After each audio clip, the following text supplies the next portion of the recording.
Today, Precarious plays Phantom Brave. Damn it, Ash. I know I gave the command and it was important, but...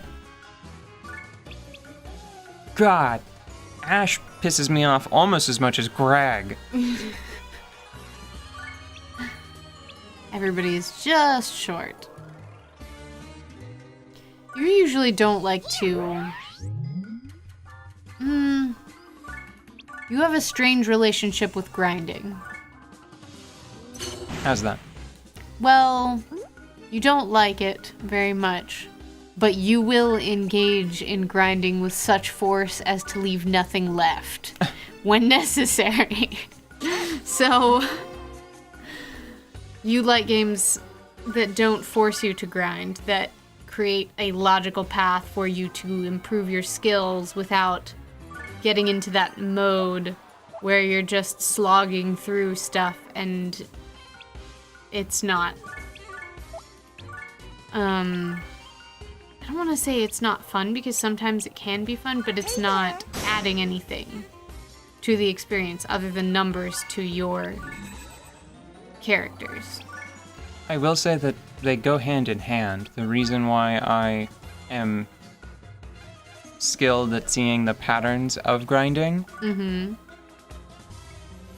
it is also, like, I have the skills because I didn't like grinding as a kid, but it was necessary, so I learned to do it well. Yeah, so that you wouldn't have to, like, half-ass a whole situation, you know? Because if you half-ass it, it'll take twice as much time to go through the same process. Well, it's always a toss-up.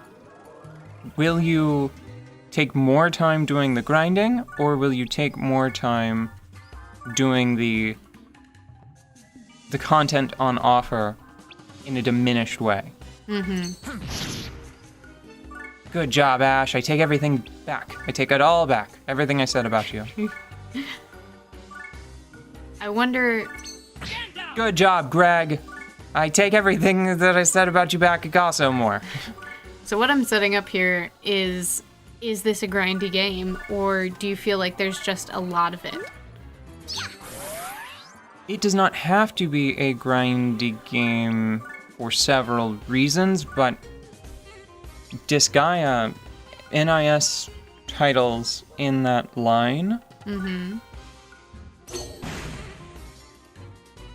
they are many things to many people, and a game where you just do the same thing efficiently over and over again to get high numbers, to win just through sheer force of math. Yeah.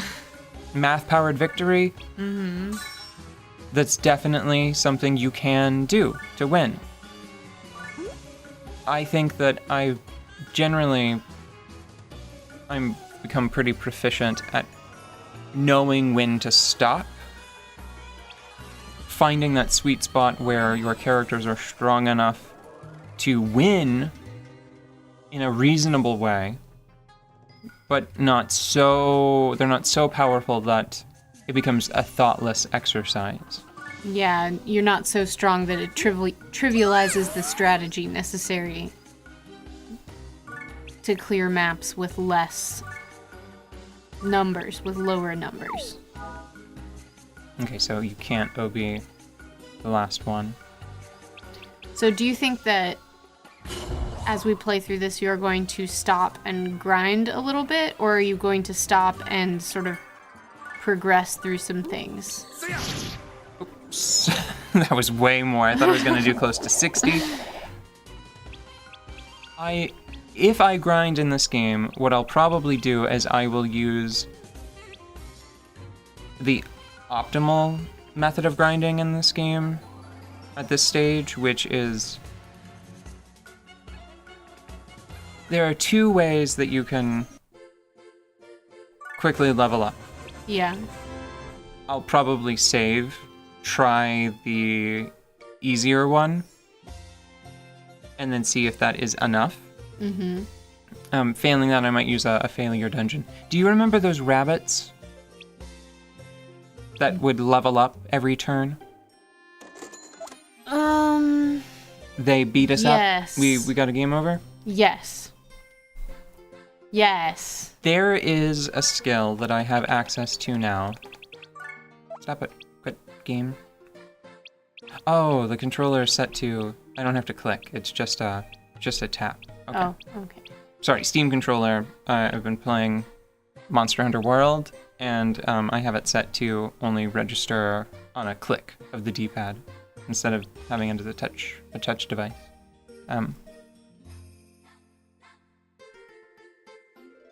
What was I saying? something. You were saying about a failure dungeon, and you said okay, rabbits, and I remembered the rabbits. I have at 3 different levels. I remembered, then I sort of remembered, then I remembered. I have access to Big Bang, which deals damage when confined that I think ignores enemy defenses. There is a way to manipulate those rabbits.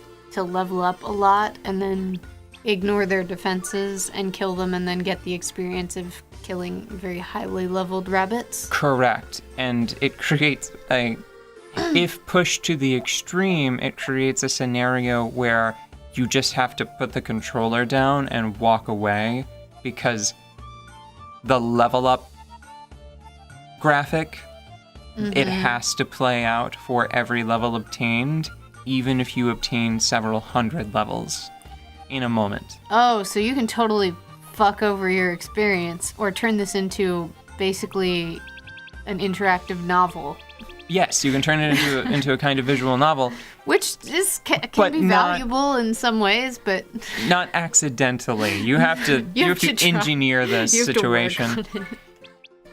On the other hand, someone that is familiar with Disgaea could accidentally stumble upon a failure dungeon, I think.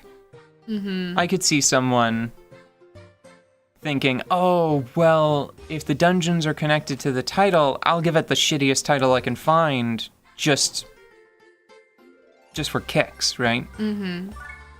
I could see someone stumbling upon a failure dungeon and then winding up with equipment and stuff that's far too strong. This map... What does failure dungeon mean? You make a dungeon, you assign the failure title to it.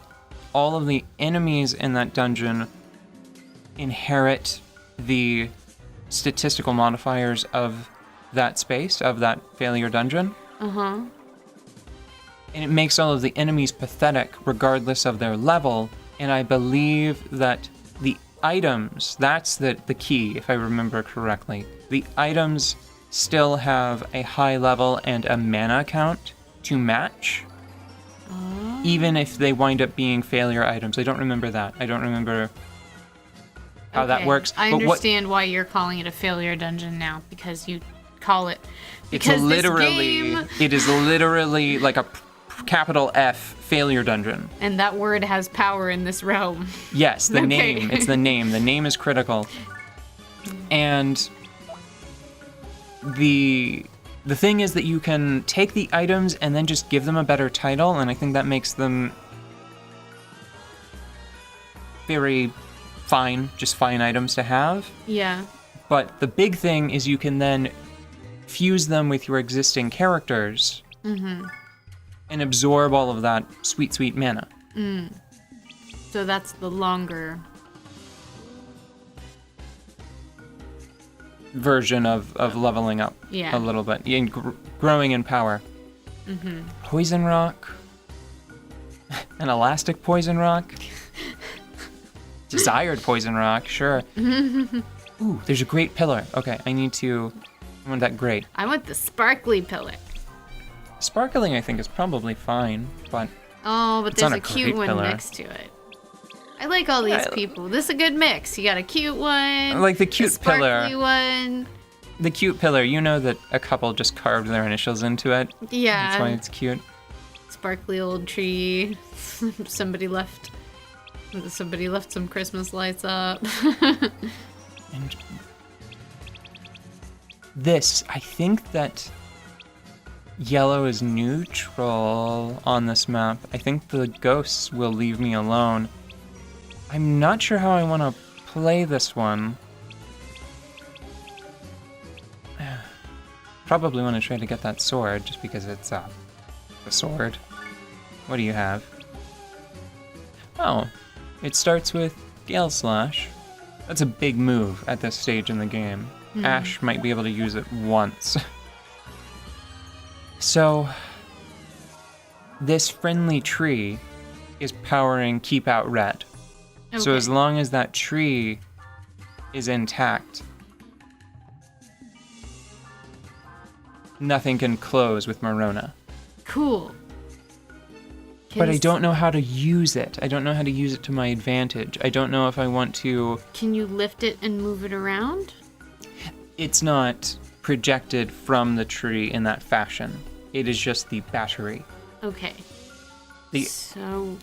Okay. The idea is that I could maybe like let these two groups wear each other down. I think I only have to kill the red ones. Mm-hmm. I'm not sure if these guys are allies, like they may target me as well. But there are some items over there, like trying to drop somebody into that sword is an idea. But I want the title here, so that what I'm gonna do... Also, pillars are just... Like, the speed is terrible. But all the other stats on it are great. So if you can get a fast pillar...